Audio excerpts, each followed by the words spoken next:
Bonjour à tous pour ce nouvel événement France DevOps. Merci de nous avoir attendu quelques minutes, il est 12h06.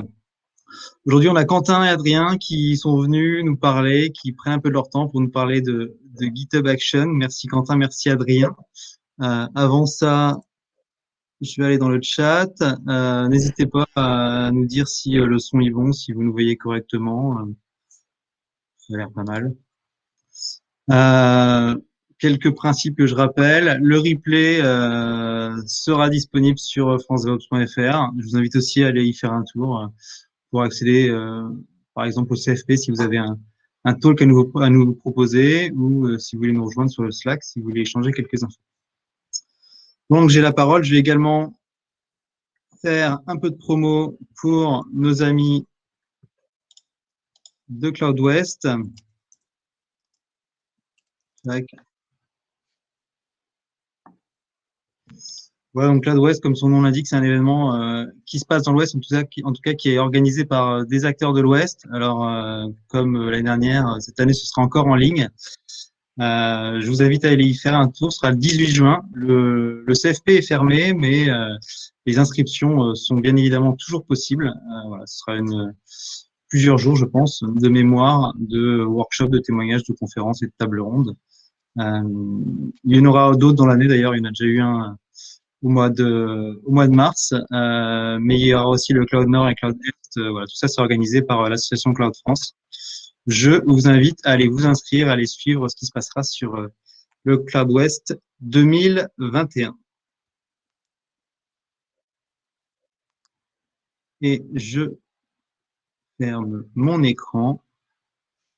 Un autre truc aussi que je rappelle, on essaiera de poser les questions à Quentin et Adrien en direct pendant le live. Je vous invite à les poser dans le channel questions qui est juste à côté de chat. J'essaierai d'être attentif et de couper Quentin et Adrien au bon moment pendant leur présentation.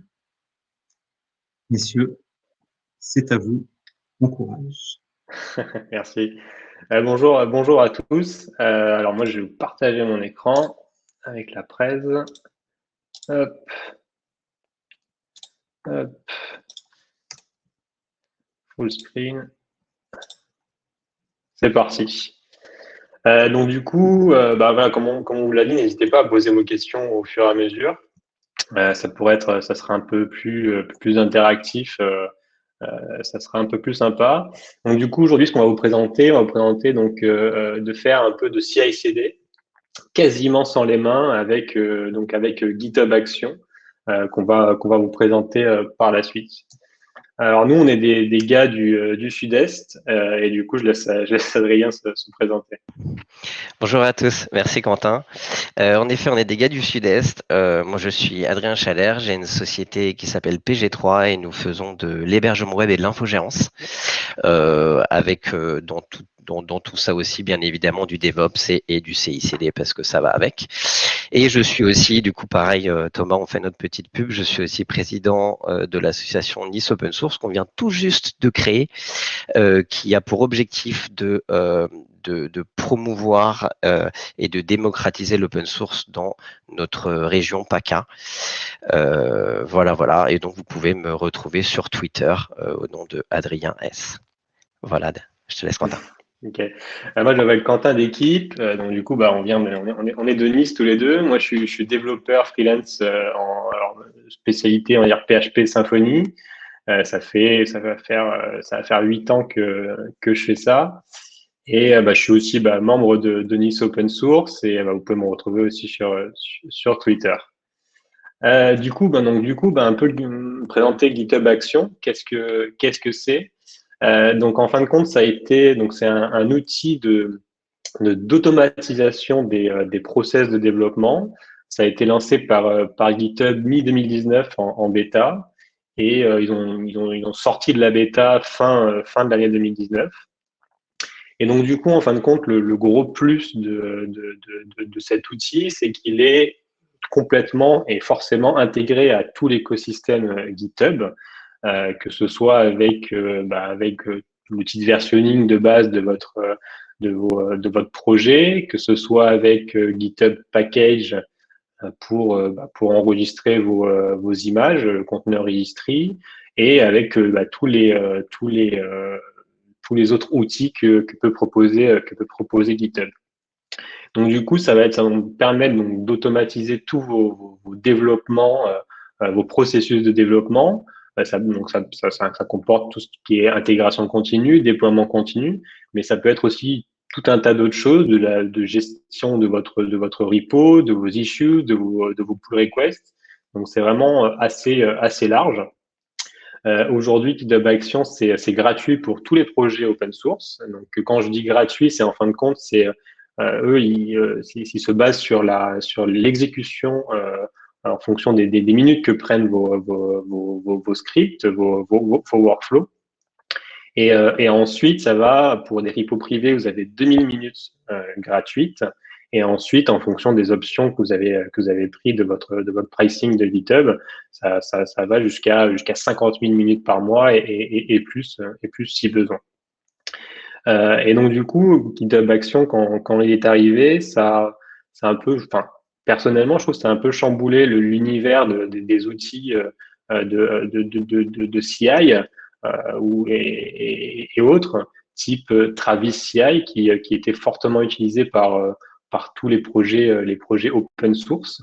Et donc du coup, je trouve que beaucoup de projets migrent vers GitHub Action pour la facilité de mise en place et d'utilisation. Et donc du coup, il y a aussi tout un aspect fonctionnalité que Adrien va vous parler aussi.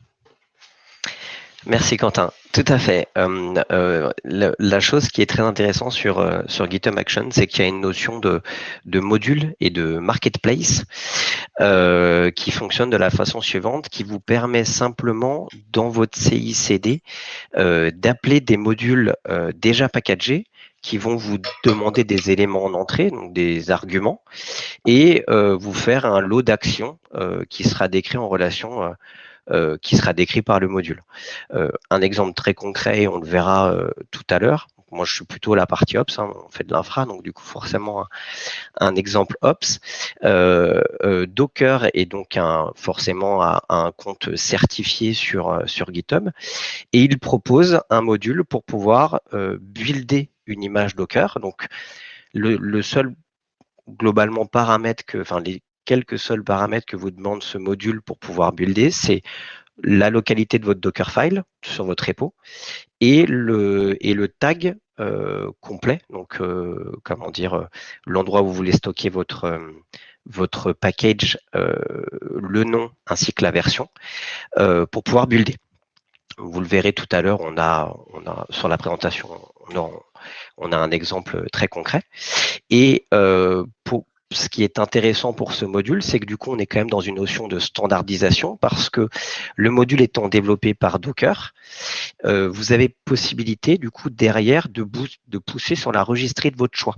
Vous n'êtes pas limité à la registry qui est proposée par GitHub Action. Vous vous connectez à une registry donc quelque part externe. Lui, en tout cas, il le considère comme ça.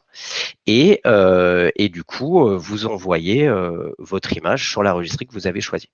Pour du coup l'exemple, encore une fois, on est resté sur l'écosystème GitHub et donc du coup, on enverra l'image sur le service qui s'appelle GitHub Package et du coup, plus précisément, la registry Docker.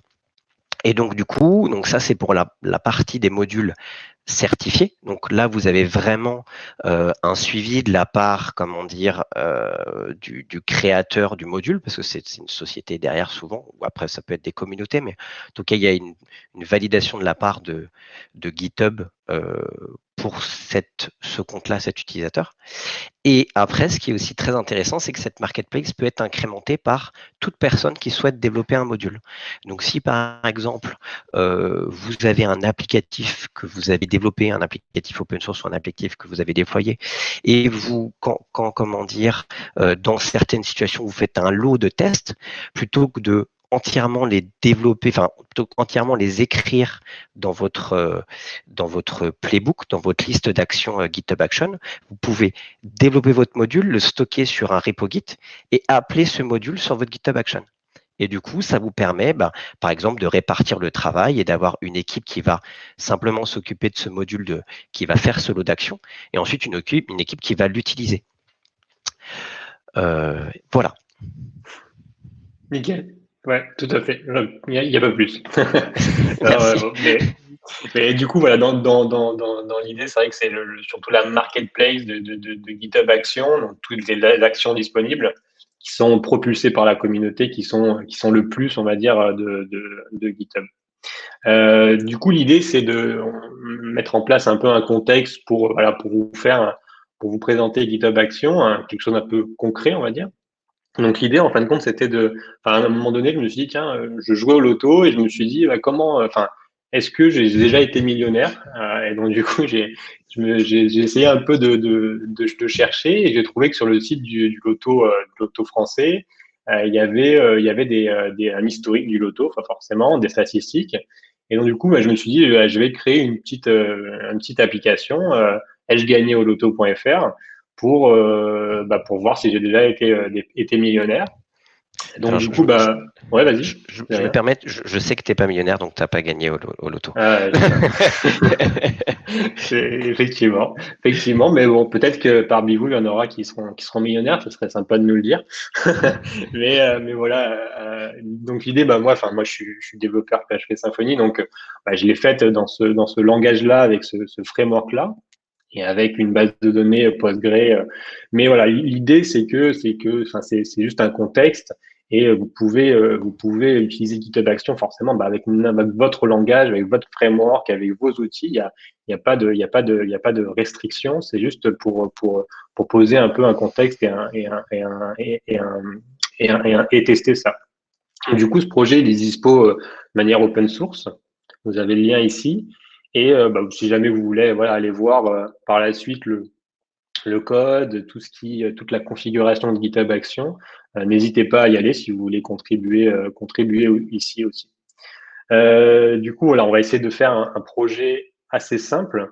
Donc du coup, une CI donc pour les devs qui sont pas trop ops, un peu comme moi, parce que voilà, enfin moi je suis développeur, je sais, on va dire, créer un projet, l'initialiser, mais j'ai pas forcément toutes les connaissances que peut avoir Adrien, quelqu'un qui est plus administrateur système, plus ops, toutes les connaissances de comment installer une machine Ubuntu Debian avec tous les packages, ou potentiellement aussi comment configurer une image Docker, tout ça, c'est des choses que pour des développeurs qui débutent, même qui débutent pas, mais ça peut être des notions assez complexes à comprendre, et ça fait quand même beaucoup entre le développement, la partie ops à connaître.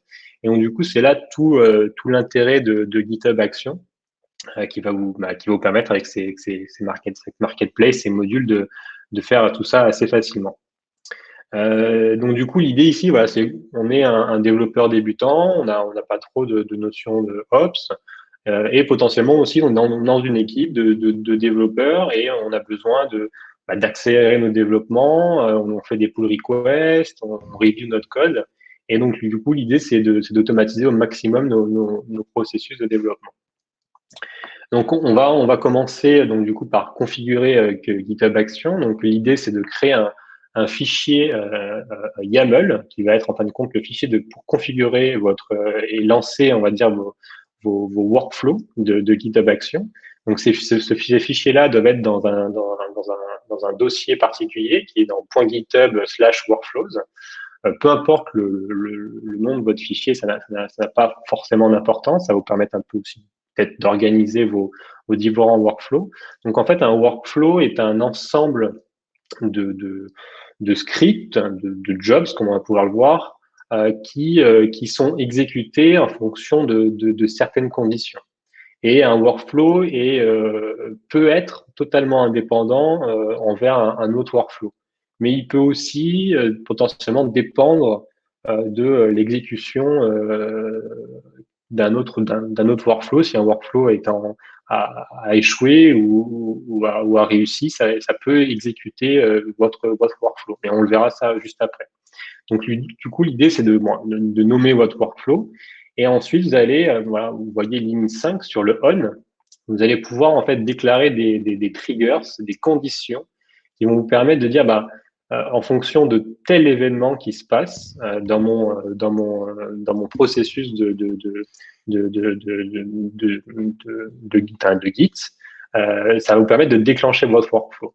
Donc, par exemple, très simplement pour débuter, c'est que à chaque push, à chaque fois que je pousse sur GitHub ou à chaque fois que je fais une pull request, mon workflow va aller s'exécuter. Et donc, du coup, mon workflow va aller exécuter les différents jobs, comme on peut le voir à ligne 11, va exécuter les différents jobs qui ont été définis. Les jobs sont aussi un ensemble de scripts, on va dire, même un peu plus que ça, mais un ensemble de scripts qui vont pouvoir s'exécuter, alors là aussi, soit en parallèle, soit de manière dépendante. Par exemple, ici, vous allez, dans certaines applications, vous allez devoir build votre application et ensuite exécuter les tests. Donc, par exemple, ici, le job test va avoir une condition qui dit que il faut que build soit OK pour pouvoir exécuter mes tests. Donc, du coup, pareil, par exemple, pour deploy, il faut que build des tests soit OK pour que je puisse déployer. Ensuite, on va commencer à créer notre premier workflow, hein, donc un workflow plutôt simple, qui nécessite pas forcément d'installer des choses sur notre GitHub Action. Donc, par exemple, on va essayer d'appliquer du style de code pour que toute l'équipe de développement puisse avoir les mêmes références, le même code style, pour éviter par exemple, pendant une pull request, quand on fait sa review de code, de dire, tiens, là, il faudrait que tu mettes un retour à la ligne, ou là, il faut que tu mettes un espace, un point virgule. C'est des choses qui sont totalement automatisables et qu'on peut automatiser via GitHub Action. Donc, par exemple, dans notre cas, donc avec PHP, on a un outil qui s'appelle PHP CS Fixer, qui permet d'appliquer des règles de code.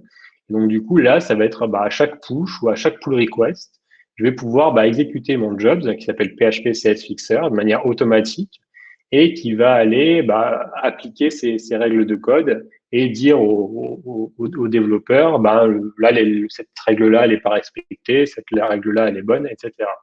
Et donc, du coup, là, on va utiliser, vous voyez la ligne 13 et la ligne 16, où on va pouvoir utiliser des actions GitHub. Donc là, on a l'action qui va permettre de check-out, donc qui va devoir de récupérer notre code à une certaine version, donc la version du commit en fin de compte qu'on a pushé. Et ensuite, on a une action GitHub qui s'appelle Stark PHP CS Fixer GitHub Action, qui est en fin de compte une action qui est open source, qui est proposée par un développeur, qui package, on va dire, un ensemble de scripts qu'on n'a pas forcément besoin de connaître, hein, mais qui va nous permettre donc du coup d'éviter d'avoir à installer ce script-là, enfin cet outil-là, de le configurer, etc. Et ensuite, on va pouvoir potentiellement avoir un autre jobs.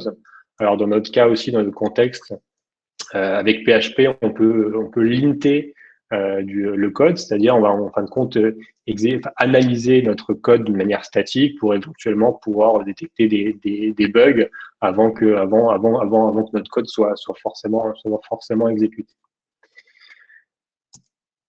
Et donc du coup, on va passer à une deuxième étape. On va créer un nouveau workflow qui va être nos tests, notre CI, qui va être en fin de compte qui peut être totalement parallélisé, qui peut être totalement indépendante de l'autre, de code style et linter, et qui peut être vraiment exécuté en parallèle.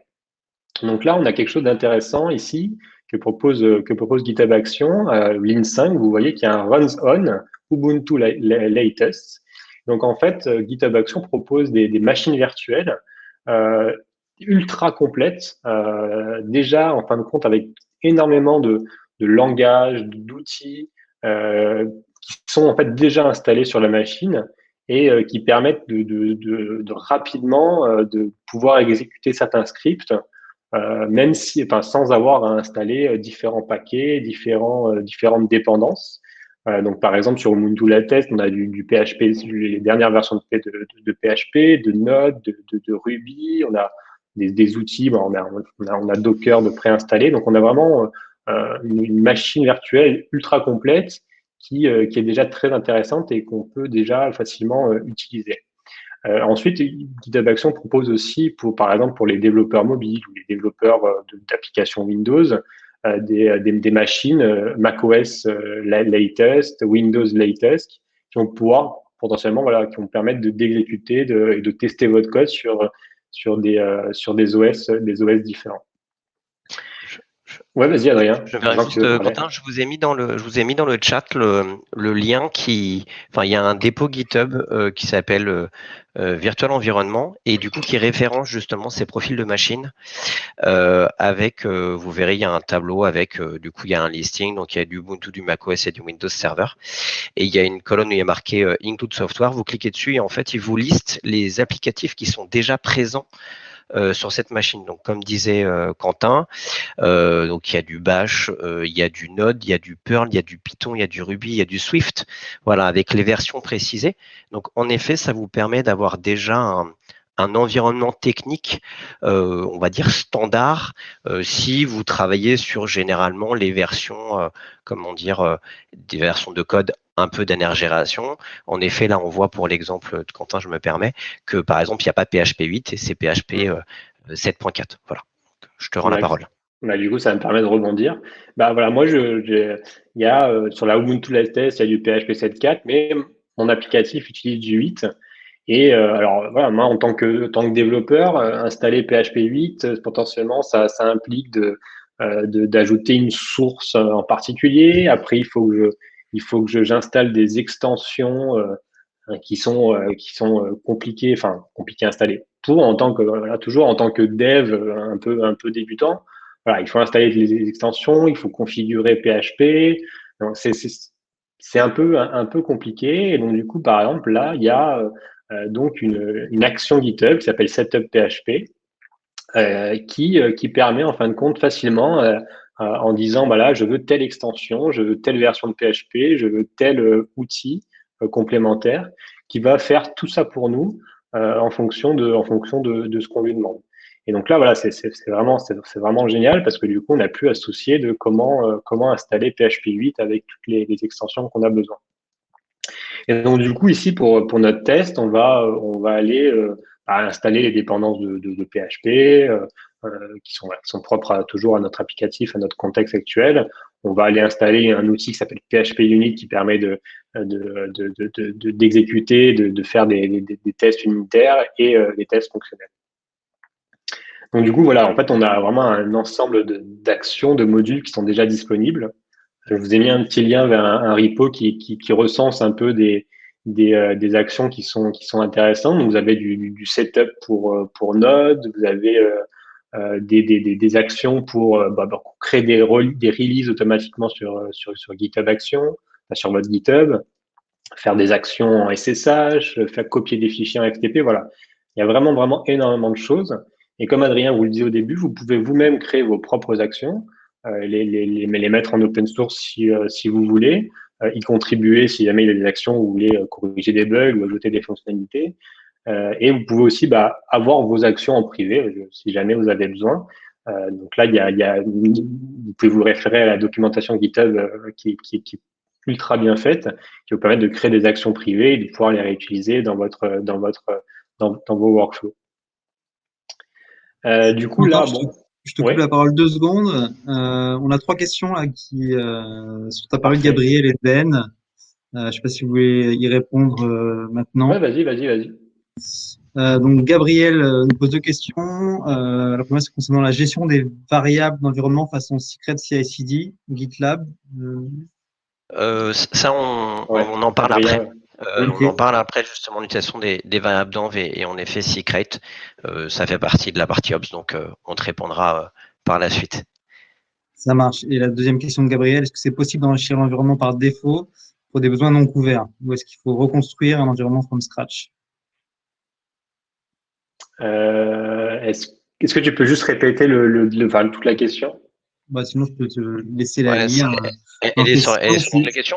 Alors, en fait, en effet, oui, il est tout à fait, encore une fois, Gabriel, il est tout à fait possible de créer ta machine de référence. Il est possible, dans ce contexte de module, comment dire, alors, peut-être que je dis une bêtise, en fait, là, Ubuntu Latex, je ne sais pas si on peut la remplacer. En tout cas, ce qui est Oui, sûr, c'est qu'avec tes modules, tu peux la remplacer? Ok, en fait, merci. tu peux, alors c'est soit tu runs en fait sur ton Ubuntu Latest, soit, alors à l'époque, c'était pas, enfin, il y a l'époque, quand ça sortit, c'était pas disponible, mais en fait, maintenant, tu peux dire, bah, je veux run sur une image de Docker que de ton choix. Donc, soit une image qui est disponible sur le Docker Hub, soit une image qui est sur un autre registry.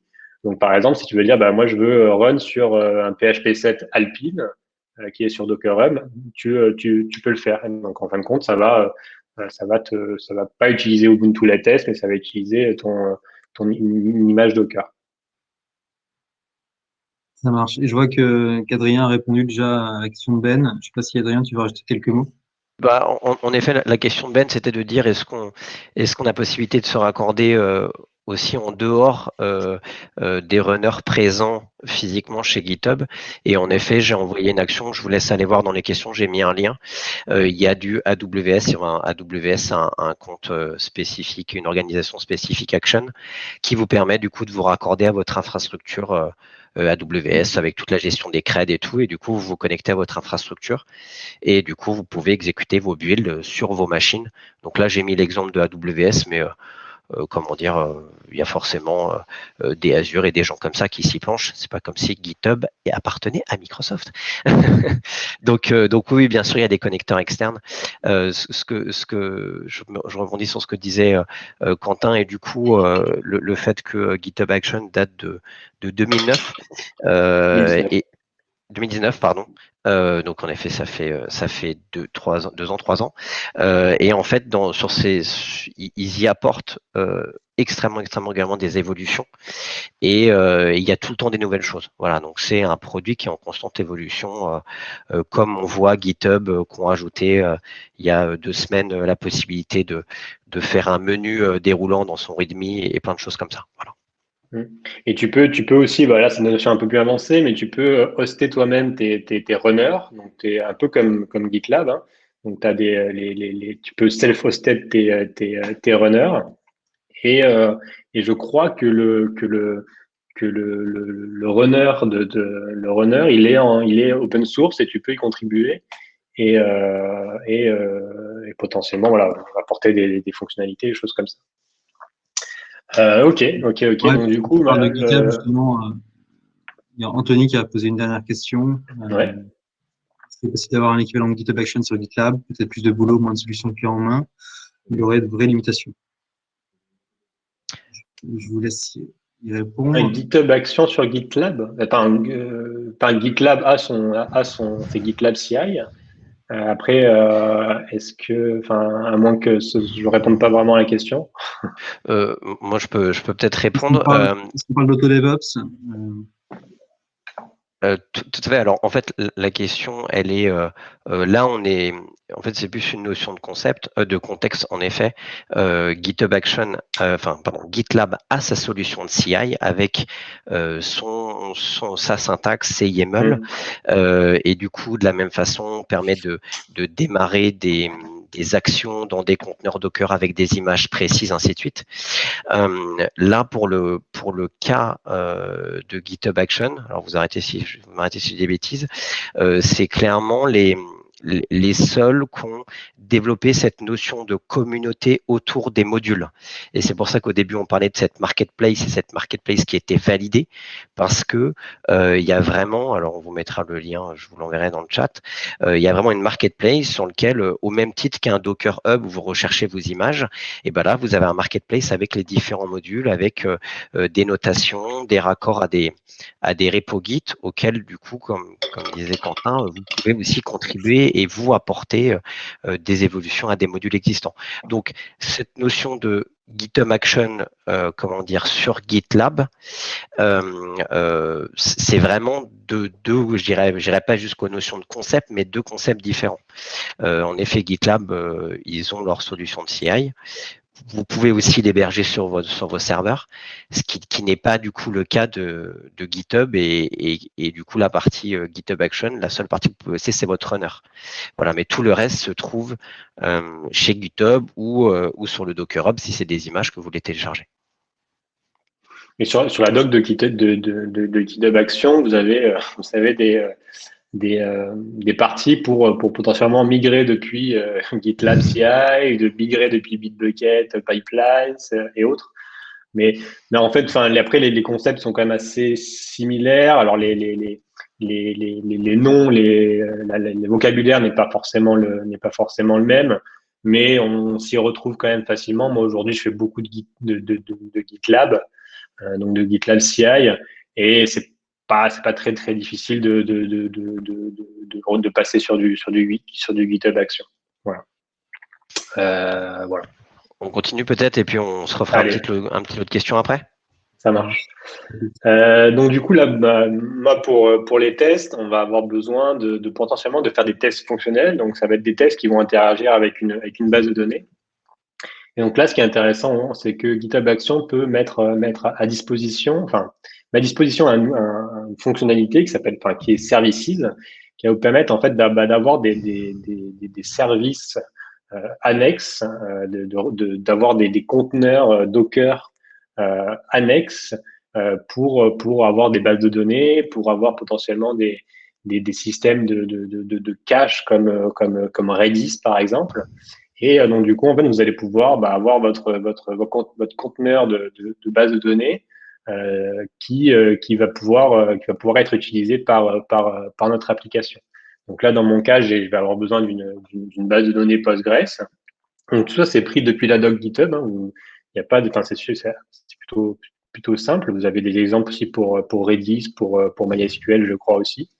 Et là, j'ai besoin d'une image Postgres. Je fais quelques configurations et donc du coup, je peux directement l'utiliser dans mes étapes, dans mes tests, où je vais pouvoir ensuite créer ma base, faire les migrations sur ma base de données et autres. Après, on va passer à une notion peut-être un peu plus d'optimisation, peut-être une notion un peu plus avancée, qui va vous permettre en fait d'aller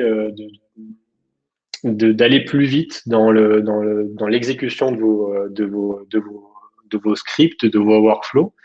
Ça va vous permettre forcément de pouvoir aller développer aussi un peu plus vite. Ça va aussi vous faire économiser des minutes, ce qui peut potentiellement faire du bien à votre portefeuille et un peu aussi à l'environnement, on va dire. Et donc du coup, ça va être en fait de mettre en cache du contenu. Donc, dans notre cas, par exemple, on a toutes nos dépendances de PHP. Donc, on a Composer qui est notre gestionnaire de dépendances. C'est similaire à NPM. Et on va pouvoir, en fin de compte, mettre nos dépendances PHP en cache. Donc, donc GitHub Action propose ce système-là, donc qui a avec un cache avec une durée de vie. Et donc, du coup, ce qui va vous permettre, en fait, dans vos workflows, quand vous allez exécuter vos workflows futurs, qui va permettre de réutiliser en fin de compte ce cache-là et d'éviter de retélécharger toutes vos dépendances externes et vous faire gagner énormément de temps. Après, il y a des notions un peu plus avancées avec où vous allez pouvoir stocker votre cache avec des clés, avec des clés de restauration. Alors, je ne vais pas les aborder ici, mais vous avez la doc sur GitHub Action qui est plutôt bien faite et qui explique tout ça. Pareil, le cache, en fait, il peut être accessible, il peut être partagé entre les différentes branches. Une branche parente peut avoir le cache, les branches enfants vont pouvoir avoir le cache de la branche parent et potentiellement aussi de la branche principale, de la branche main. Donc du coup, voilà, l'idée, c'est d'optimiser, d'aller un peu plus vite sur l'exécution de vos workflows. Et alors voilà, comme on le disait, c'est pas que ça, c'est pas que du CI, c'est pas que du CD. Vous pouvez aussi faire plein d'autres choses. C'est vraiment assez ouvert. On peut, là nous on a mis en place, dès que nos tests sont exécutés et passent, elles sont success, on va pouvoir aller notifier Slack. On va potentiellement pouvoir aller ajouter un label à notre pull request, comme quoi les tests sont passés. Donc voilà, c'est plutôt assez intéressant. Vous avez plein d'actions plein d'actions qui sont sympas aussi pour gérer votre projet, pour ajouter des commentaires, faire des notifications. Donc c'est plutôt assez sympa. Et dernière chose, quand on débute sur des outils un peu comme ça, ben forcément il faut committer, il faut pousser son code et pouvoir ensuite le tester et ça vient à faire des commits répétitifs pour fixer la configuration de notre CI. Donc il y a un outil qui est sorti au tout début de GitHub Action, donc Nectos Act, qui en fait vous permet de simuler un GitHub Action en local et donc du coup d'exécuter vos workflows en local, ce qui vous permet d'éviter un peu de pourrir, on va dire, votre Git et en même temps d'éviter de vous consommer des minutes inutilement. Moi, je l'avais commencé à utiliser quand c'était sorti, donc c'était pas encore il n'y avait pas encore tout dessus. Mais voilà, je pense que depuis, c'est beaucoup plus complet et je pense que ça doit être assez intéressant à utiliser. Donc voilà pour la partie test. La partie, on a mis en place un peu tout ce qui est style de code, limiters, cache, test unitaire. On a utilisé GitHub Action. Et maintenant, il faut bien déployer son code. Et c'est là que Adrien rentre en jeu. Merci. Il y a quelques petites questions pour ce que tu as présenté. Il y a il y a Peter qui demande si GitHub Cache, c'est comme Circle CI Cache. Je pense que oui. Alors, j'ai jamais utilisé Circle CI, mais après, voilà, c'est des notions c'est plutôt basique, c'est mettre en cache le contenu que tu souhaites. Tu mets, voilà, j'ai dit, moi ici, par exemple, ce composer me crée un dossier vendor où j'ai toutes mes dépendances PHP. Donc, du coup, je dis, moi, ce dossier vendor-là, je veux que tu me le mettes en cache. La clé, ça va être composer-un hash unique qui va me permettre de retrouver ce cache-là après. Et voilà, et après, il me met ça en cache. Ok, cool. Et après, on a des questions sur Sylvain qui demande la scalabilité niveau runner. Alors ça, je me permets de répondre à ça. C'est un peu en relation avec ce qu'on a dit tout à l'heure avec Quentin. C'est par défaut, vous avez du temps qui vous est attribué avec des runners qui vous sont fournis gratuitement. Et en fonction des offres, derrière, vous avez des pricing avec des ressources, avec plus de ressources. Après, vous pouvez vous raccorder à votre compte AWS. Donc, ça veut dire que derrière, vous pouvez avoir les machines que vous voulez. Voilà, il y a ce côté, le runner en lui-même, GitHub Action en fournit, mais quelque part, vous pouvez en faire ce que vous voulez. Vous pouvez hoster vos runners ou vous pouvez, utiliser les runners qu'on vous propose. Donc là-dessus, vous êtes complètement libre. Voilà. J'ai vu aussi qu'il y a une notion pour les runners qui sont publics, qui sont utilisés par tout le monde. Il y a une notion de durée maximum d'exécution. Il y a une notion de mémoire maximum qu'on peut utiliser. Il y a quand même quelques restrictions. Il y a quand même quelques restrictions sur les runners publics. Après, sur les runners privés, chacun fait, je pense, ce qu'il veut. Tout à fait. Et il y a une dernière question de la part de Laurent, et du coup, je l'ai vu passer 2-3 fois dans le chat, cette question sur le fait de comment on peut déclencher un job et sous quelles conditions. Quentin l'a un petit peu expliqué au début sur cette notion de push ou de pull request. Clairement, vous pouvez déclencher des actions sur plus ou moins tout. Donc, vous pouvez en effet déclencher des actions manuellement. Avec un clic, dans la partie GitHub Action, vous dites je veux le lancer comme ça, mais vous pouvez le lancer en effet sur des pull requests, sur des push, sur des tags, vous pouvez même concaténer tag plus push, pull request plus tag plus, donc voilà, il y a tout un tas de choses comme ça, et vous pouvez aussi déclencher des actions, des workflows sous condition de la fin d'un autre workflow. Par exemple, on veut faire, donc là, nous, on l'a fait très très simple sur l'exemple qu'on vous fera après, mais vous pouvez, par exemple, lancer un CI, donc ce que Quentin a présenté là, attendre qu'il soit terminé et en fonction du résultat, déjà, l'action suivante, vous la conditionnez en disant je démarre uniquement quand la tâche CI est terminée. Et vous pouvez du coup aussi la conditionner le lancement de cette tâche en fonction du résultat de la précédente action. Donc ça veut dire si ça s'est bien passé, je lance ça. Si ça s'est mal passé, je lance ça ou je lance rien. Ça, voilà, là, ça, c'est vous qui choisissez. Mais en effet, les conditions sont très très larges. C'est là où c'est des choses qui n'existaient pas tout au lancement et c'est des choses qu'ils ont fait évoluer sur le temps. Et donc, on vous renvoie quand même vers la documentation qui est extrêmement bien faite. On vous remettra des liens si vous voulez pour ces parties conditions. Mais voilà.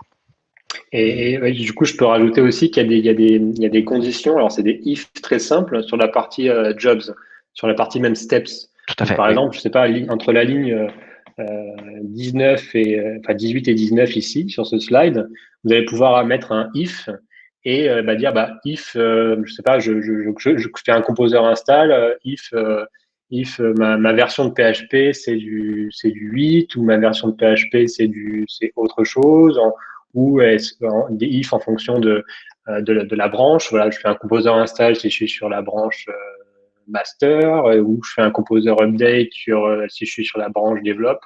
Enfin, vous avez vraiment vous pouvez faire pas mal de conditions sur cette partie steps aussi, en fonction des différentes variables que vous avez à disposition.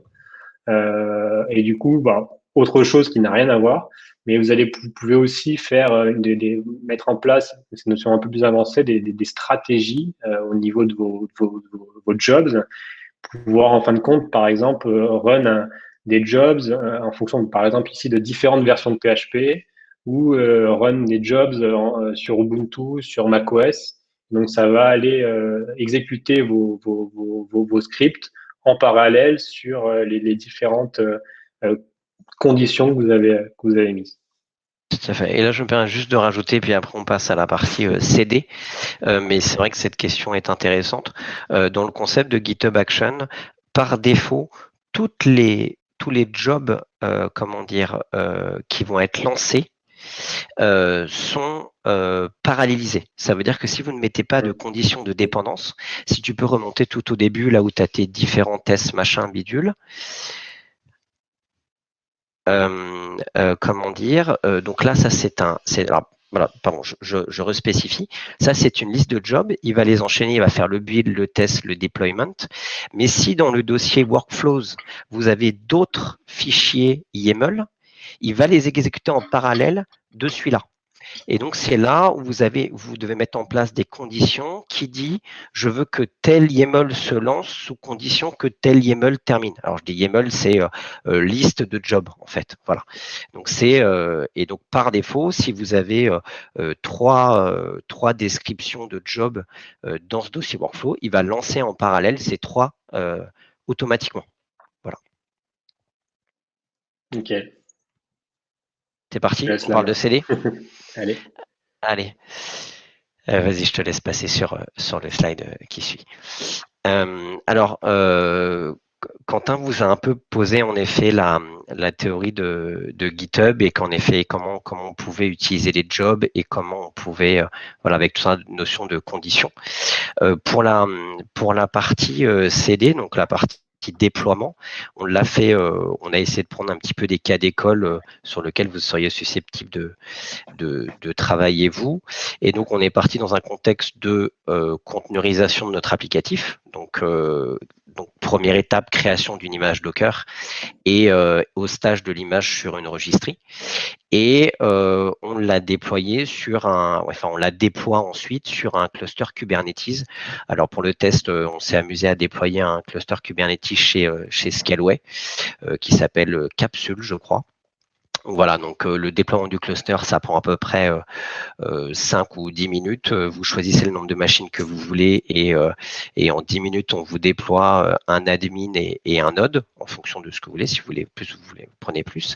Et du coup, il vous donne le token d'authentification à ce cluster-là et vous vous connectez avec un client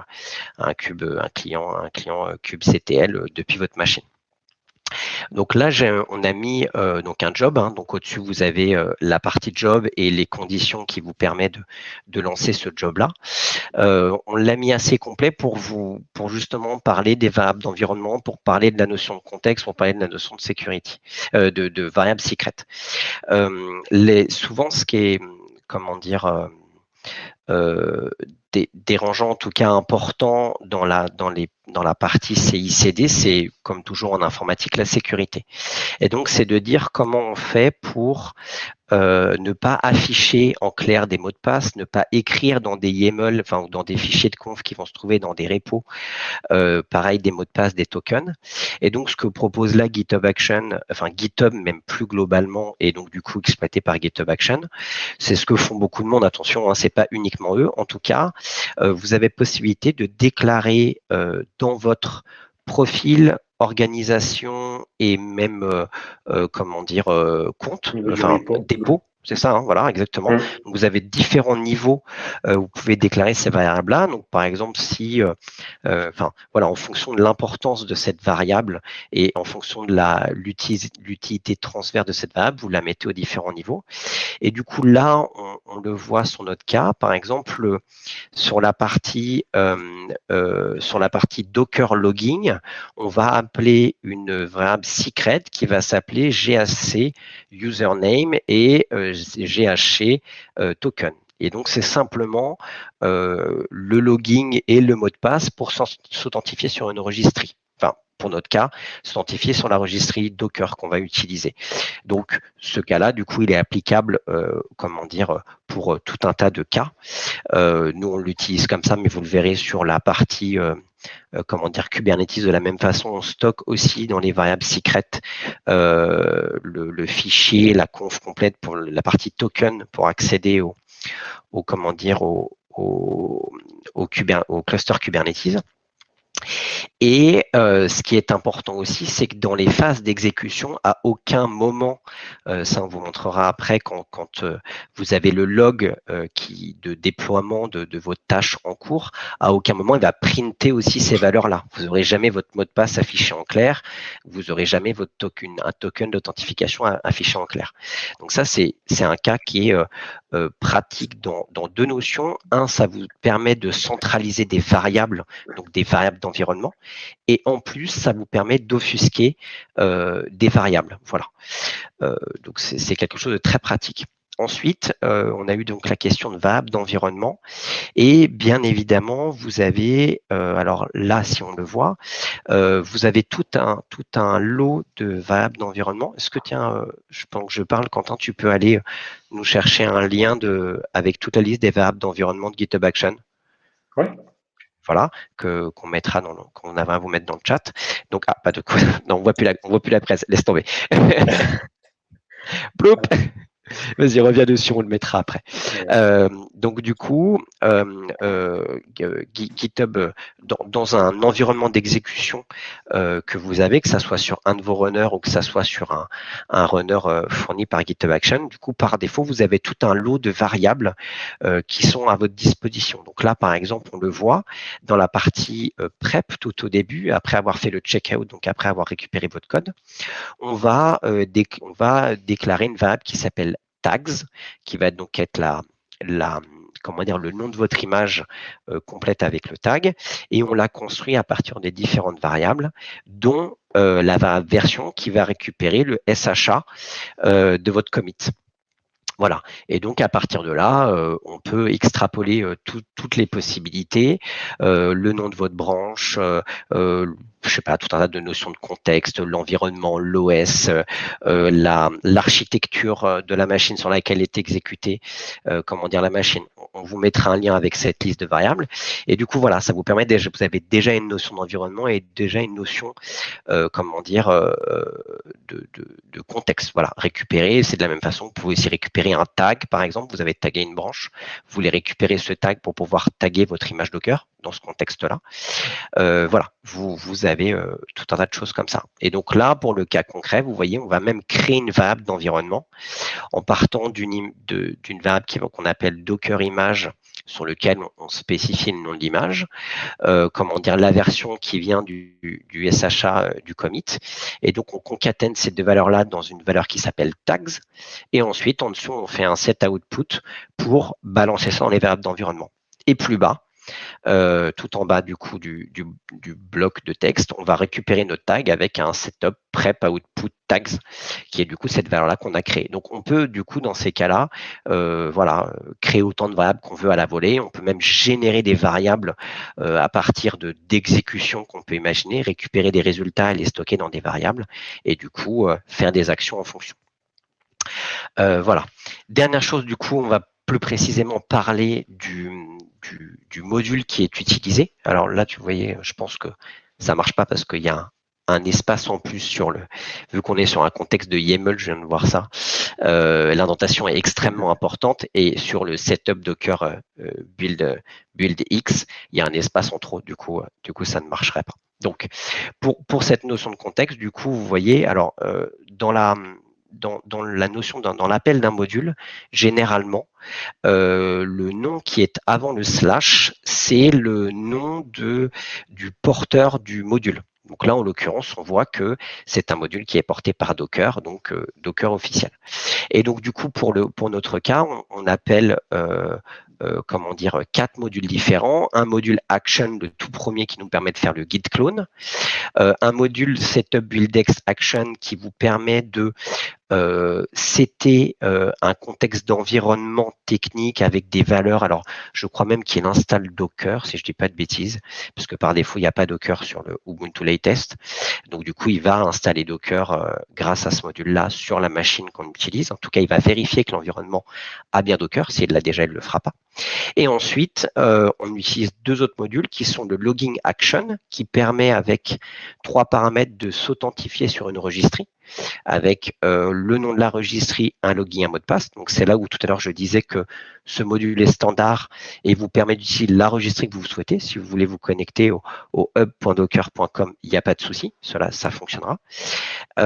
Et ensuite, le module qui va s'appeler build push action, qui vous permet, avec quelques paramètres encore une fois, de builder votre image et de la pusher ou pas. Vous pouvez juste tester le build et pas la pusher sur votre registrie. Donc ça, c'est la première partie du CD. On va passer à la partie déploiement. Donc là, c'est la deuxième étape.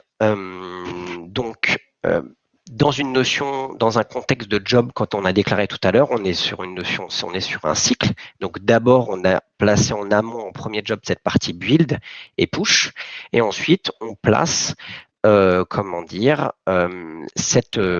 partie déploiement, du coup, qui va faire des actions Kubernetes. Alors, le début des actions, on est dans ce même contexte-là de redéclarer le nom de l'image parce qu'on va en avoir besoin pour la suite. Et donc là, on voit que on est aussi capable de faire des commandes toutes simples. On n'a pas voulu partir sur du packaging Helm, donc c'est ce qui vous permet de créer un package dans lequel vous allez avoir une image et dans ce cas vous allez avoir toute une description de déploiement Kubernetes et surtout la variabilisation de paramètres.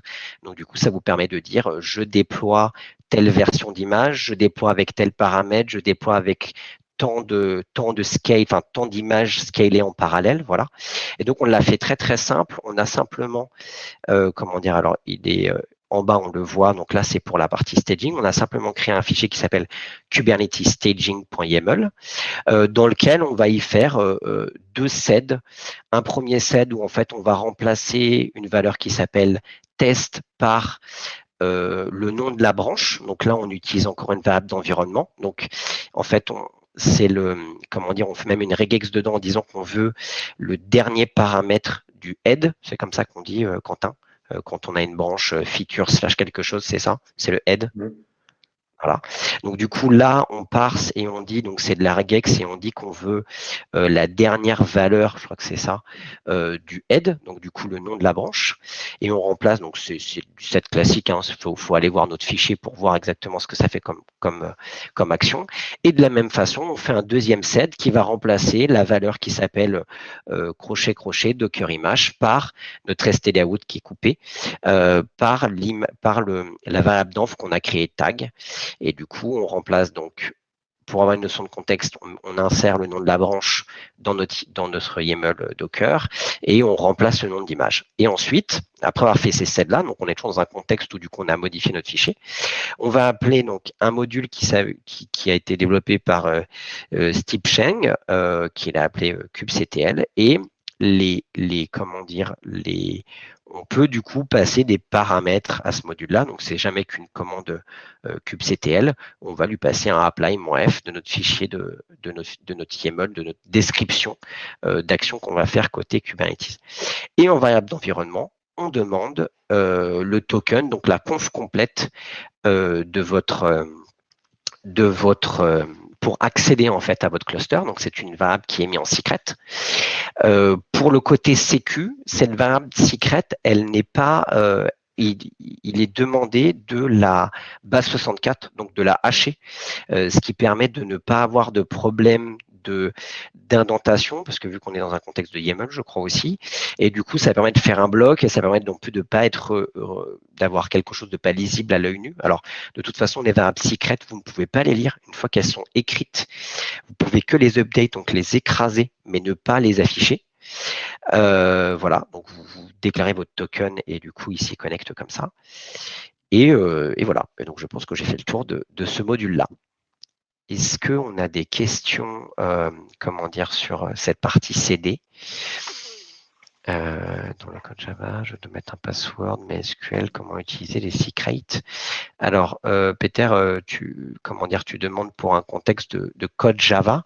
Alors, tout dépend de ton contexte de build, mais en effet, si tu peux passer un mot de passe en paramètre, du coup, ça veut dire que tu peux dans ton paramètre de build, tu peux passer, dans ton build, tu peux passer un paramètre de mot de passe. Ça veut dire que tu peux appeler une secret de GitHub Action. Voilà. Je ne sais pas si tu as vu passer des questions, Quentin, ou si non, Thomas, moi j'ai la presse, donc du coup je peux pas. Ah oui, d'accord, ok. Peut-être Thomas, tu as peut-être vu passer des questions qui étaient en relation à ce que j'ai expliqué. Tac. Est-ce que Manuel Preuve, nanana, et donc faire une PR, branche dev, intro master toutes les nuits possibles. Oui, Gabriel, tu peux schedule, tu peux schedule aussi des actions et dire que tu souhaites exécuter, un lot de jobs, un YAML, toutes les n périodes, toutes les heures fixes, toutes les mois, toutes les choses comme ça. Voilà, ils sont vraiment très complets là-dessus. Les autres outils n'ont pas envié ce que fait GitHub Action. Ouais, je crois que tu peux même aussi dire, voilà, je veux run, par exemple, tous les lundis matins, je veux run ma CI sur master, enfin sur main. Tout à fait. Ouais. Et ça te permet voilà, d'avoir des schedulers, enfin de pouvoir programmer des runs sur des workflows en particulier, sur des branches en particulier. Tout à fait, super. On passe à la démo. Le moment fail. Non, je rigole. On croit en notre code. Voilà, donc comme vous disiez, c'est Quentin qui va vous faire la démo, donc je vais un petit peu vous expliquer peut-être ce qu'il fait. Là, l'exemple concret, c'est de faire donc un git clone. Donc là, tu es déjà sur une branche dev, donc peut-être refais-nous une branche depuis la main. L'idée, c'est de dire que on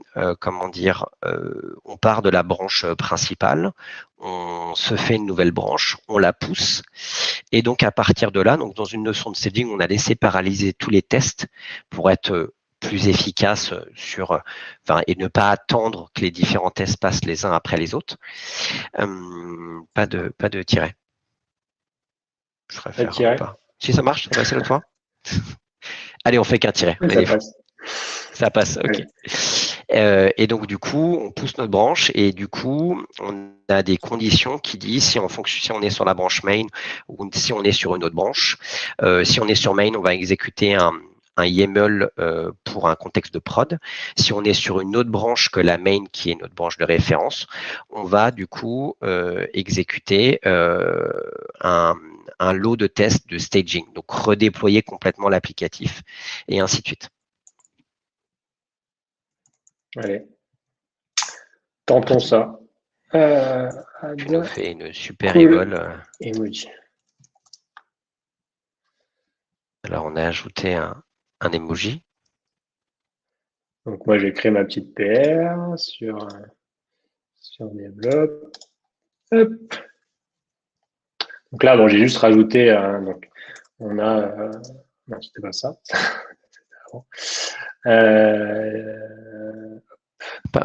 Alors, je réponds en même temps à Gabriel. Je comprends pas ce que tu veux dire comme scheduler des actions de workflow de versionning qui vous déclenchent un CI. En gros, Gabriel, tu peux déclencher des workflows sur tous les cas. Donc, si tu tags, si tu merges, si tu pushes, si un workflow s'est bien passé ou mal passé, et tu peux aussi concaténer toutes ces actions-là. Donc, le workflow de versionning, tu veux dire le fait de valider ton workflow par un CI/CD, c'est peut-être ça ta question?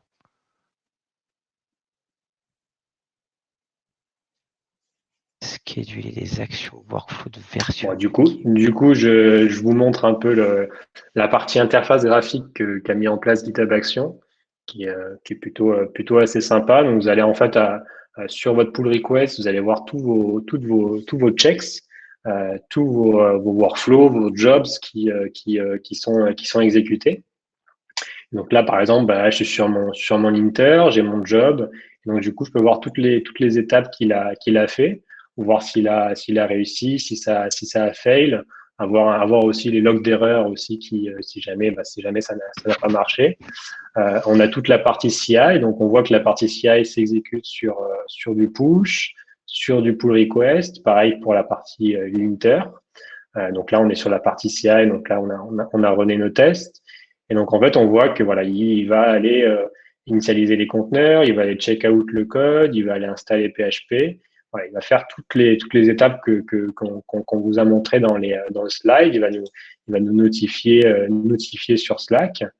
Et il va mettre en cache pareil, les dépendances de PHP. Et donc là, il va build push. Donc pareil, il va check out le code, donc comme Adrien vous l'a montré, setup, il va se loguer. Alors, il scrolle automatiquement, voilà. Donc il va se loguer, login succeed. Donc c'est plutôt cool avec les petits emojis un peu partout. Ils nous ont mis des beaux emojis sur ce module. Merci Docker. Tac. Donc voilà, là il build l'image, donc il y a tous les installs de toutes les étapes d'installation du projet. C'est vrai que c'est toujours un peu long, donc ça forcément ça consomme des minutes aussi de votre build, enfin de vos exécutions sur GitHub Action. Donc s'il y a des moyens, il y a toujours un peu des moyens d'améliorer vos images Docker potentiellement. Utiliser des images qui existent déjà, peut-être des choses comme ça. Tac. Donc du coup, là, il a fait le build, il a pushé. Donc normalement, on devrait voir notre image qui devrait être, si tu m'arrêtes, Adrien, mais dans nos packages. Tout à fait. Donc là, on a notre image et on a le tag qui est en fait un tag unique qu'Adrien, on va dire, a créé en fonction du commit, c'est ça? Enfin, en fonction du SHA. Tout à fait. Vas-y, clique, comment dire, sur le package. Donc là, en fait, on a un contexte Donc là, on voit que la dernière version de l'image a été poussée il y a 1 minute. Et en dessous, on a, comme sur le Docker Hub, toutes les releases, toutes les versions des images disponibles qu'on peut bien évidemment effacer. Alors, c'est vrai que la question de l'espace de stockage, là, j'ai pas trop l'élément. Je pense qu'il y a une limite, une limite au nombre d'images et au volume. Donc après, je pense que c'est des limites que vous pouvez débrayer avec les offres payantes. Et donc en effet, voilà, là on est comme sur un contexte de les gens qui connaissent Docker Hub ou qui connaissent les différents types de repos de package. Le README qui est ici correspond au README du repo. Voilà. On a un petit peu des stats, vous voyez le nombre d'issues, le nombre de downloads, ainsi de suite, les différents contributeurs, à quel projet c'est rattaché. Voilà. Et donc du coup, si on revient sur la partie déploiement, qui devrait pas trop mal se passer. Donc là, on est toujours sur la partie déploiement. Donc là, on est dans un contexte pour la notion de Kubernetes. Donc là, ce qui est intéressant, par exemple, on voit que dans ce module-là, la première étape du module, c'est de builder l'image. Donc ça veut dire qu'il va prendre un Dockerfile et builder l'image dont il a besoin. Donc ça permet par exemple d'avoir, on sait qu'un rebuild, tout ce que ça peut apporter, hein, une dernière version de code, des paramètres qui peuvent évoluer ou des choses comme ça. Donc ça, ce cas-là est un peu long. Donc ça pourrait par exemple faire partie, comme dit Quentin, d'une des optimisations du projet, c'est de partir sur une image déjà packagée, parce que là on voit qu'on est déjà à 2 minutes et on n'a toujours pas commencé à faire les actions sur ce rôle-là. Et donc là on est sur, on voit qu'il a passé le kubectl apply et ensuite on a fait un init de DB parce que par défaut par défaut, c'est pas initié. Et donc, vas-y, ouvre un onglet et peut-être l'appli avec ta super emoji. Yes. Mais juste avant, je voulais dire un truc. Après, on peut aller plus loin. Enfin, nous, on n'a pas manqué un peu de temps. On n'est pas allé aussi loin.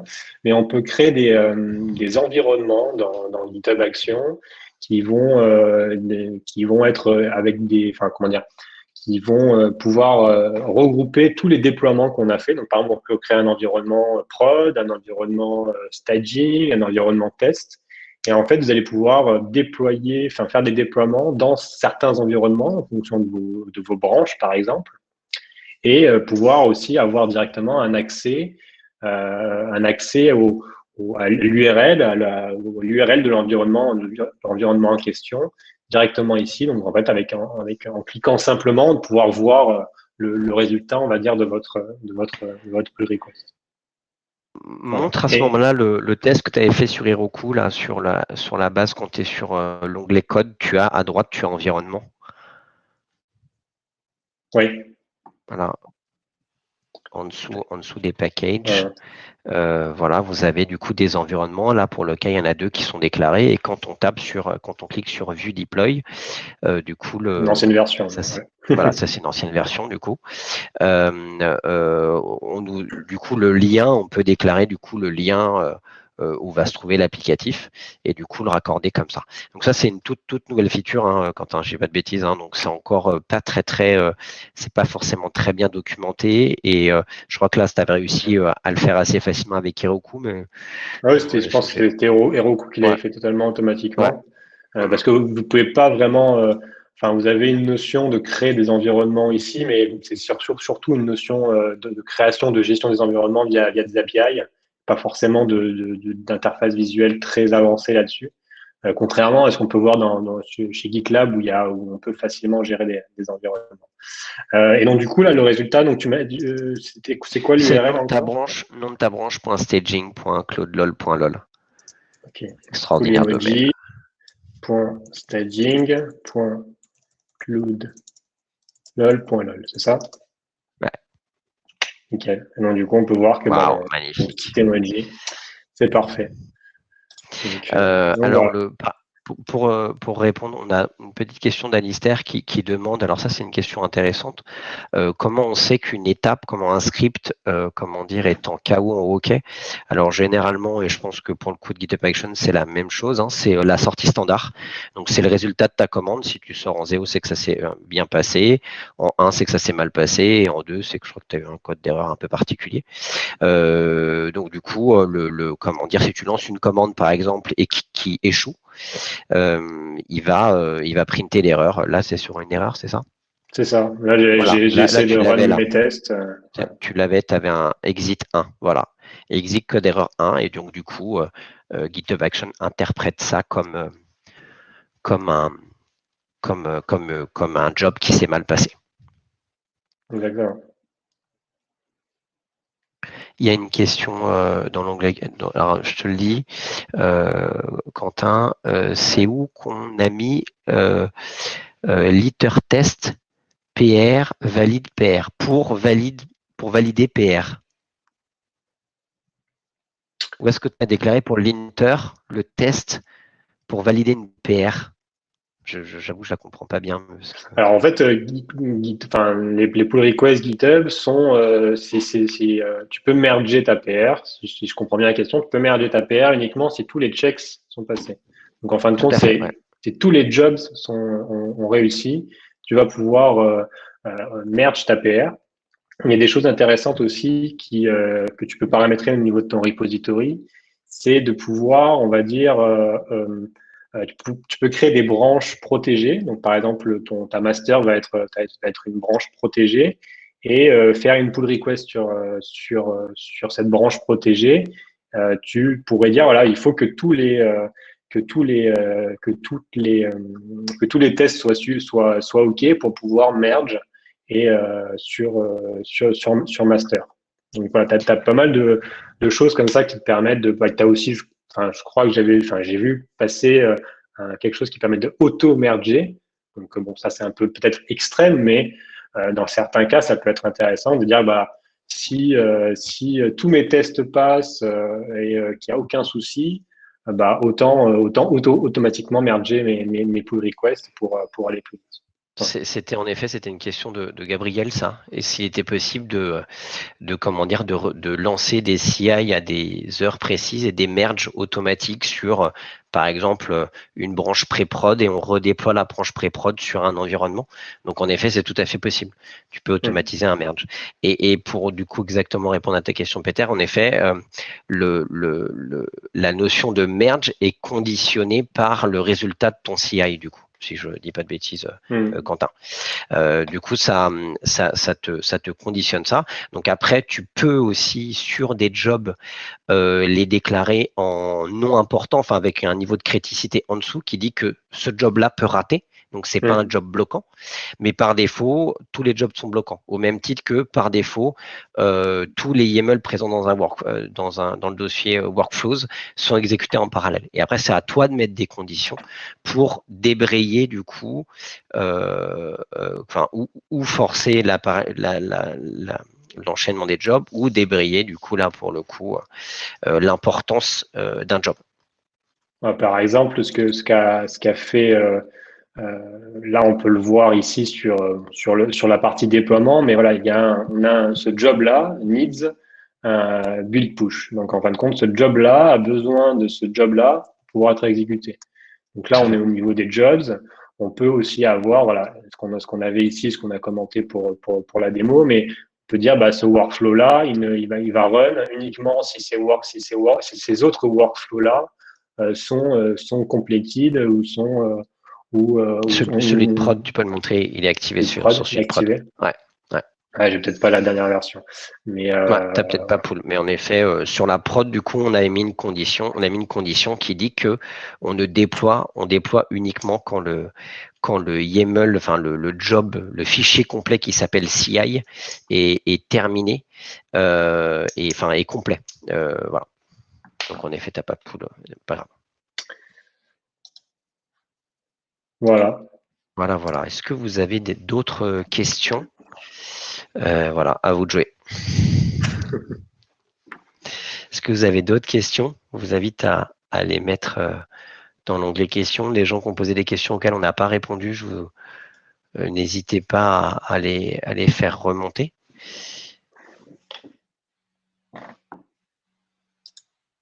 Thomas, tu as peut-être des questions, toi aussi.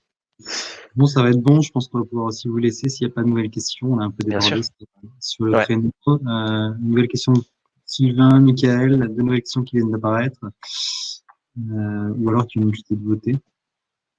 Est-ce que c'est possible de faire des manual approves sur GitHub Action? Pour Michael et pour Sylvain, vous avez mis en place des comptes CI/CD pour des repos multi-projets, en interrogation. Alors, c'est un peu un combat, non, les dépôts multi-projets. Je n'aborderai pas ce sujet personnellement. Quentin, tu as déjà fait ça? Les CI/CD pour des repos multi-projets. Genre, tu as un dossier front Oui. et un dossier back. Mais Ah oui, bien sûr. ouais. Oui, bien sûr. Alors, moi, j'ai un avis différent d'Adrien là-dessus. Je trouve que c'est très, très bien de tout mettre dans un seul repo. Enfin, dans la limite, voilà, de dire, dans la limite de votre équipe, en fait. Parce que, par exemple, moi, dans ma carrière, j'ai eu on était juste deux et on devait gérer, on avait 4 ou 5 repos pour l'app mobile, pour le back, enfin, pour l'API, pour le front. C'est des misères à gérer et en fin de compte, avoir un seul repo. Et après, vous pouvez potentiellement, vous avez dans GitHub Action, vous avez aussi la possibilité sur les triggers, de run un workflow en fonction s'il y a un élément qui a changé dans un dossier. Donc, par Donc, du exemple, vous pouvez coup, dire, ça je marche à run ce 100%. workflow-là s'il y a eu un changement dans le dossier API, dans le dossier front, dans le dossier mobile, et vous pouvez exécuter ça. Donc, ça vous permet d'avoir des workflows et avoir des workflows indépendants en fonction de vos projets. Donc, pour la Et réponse après, de de faire Sylvain, des oui, c'est manual faisable. approve. Manual approve, je crois que c'est possible. J'ai pas regardé. Est-ce que c'est oui, je pense que tu peux potentiellement dire voilà, tu déploies prod et dire une action manuelle pour dire je veux que ça déploie sur prod, un peu comme le fait GitLab CI. Je crois que c'est possible si je me trompe pas. Je pense que la question elle est haute parce qu'en effet, oui, sur GitHub Action, tu peux lancer un trigger et valider quelque chose. Je pense que là, c'était du style, ton applicatif est déployé et tu cliques, tu regardes et tu valides. Oui, mais en même temps, valider, c'est jamais que lancer une action à la main. Donc oui, tu peux. En fait, tu peux lancer une étape suivante. Tu peux dire cette étape-là se lance que quand c'est terminé et qu'on a appuyé sur le bouton. J'ai répondu à une question. Tu peux faire des workflows donc par repo. Tu peux aussi faire des workflows par organisation. Tu peux aussi avoir des notions de template de workflow que tu vas pouvoir réutiliser pour tes différents repos. Les restrictions par rôle utilisateur, bonne question. Non, je crois que tu peux. Donc peut-être en fonction des rôles, enfin des permissions dans GitHub, Oui, tu peux. Hein. Tu sais, tu peux. Comment Après, connaître est-ce la que liste c'est des pas des fichiers? choses qui sont payantes? Peut-être. Oui, la plupart du temps, il Débrayer y sur a les quand même versions payantes. des choses payantes sur ces choses-là pour les Bon, repos privés. Et après, la liste ce des dont on a parlé là, fichiers. c'est Alors, pour la liste des fichiers qui sont commis dans une action, c'est juste des scripts Git à exécuter pour récupérer les fichiers qui ont été committés, les derniers fichiers.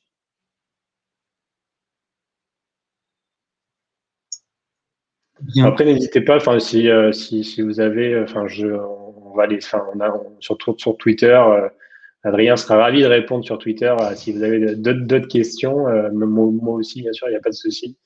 Et puis, de toute façon, je ne sais pas si on vous a partagé le lien du repo, mais voilà, si jamais vous voulez, faites une issue sur le repo et on pourra répondre à ces questions là-dessus aussi, si c'est un autre moyen. Voilà. Ça marche, bah, merci beaucoup. Et le replay sera disponible d'ici 24-48 heures, le temps de le mettre en ligne sur francedevops.fr. Le temps de lancer le job de création du replay. Super, mais merci beaucoup. Merci beaucoup, messieurs. Bon après-midi et à très bientôt. Bon appétit, au revoir. Au revoir, merci à tous.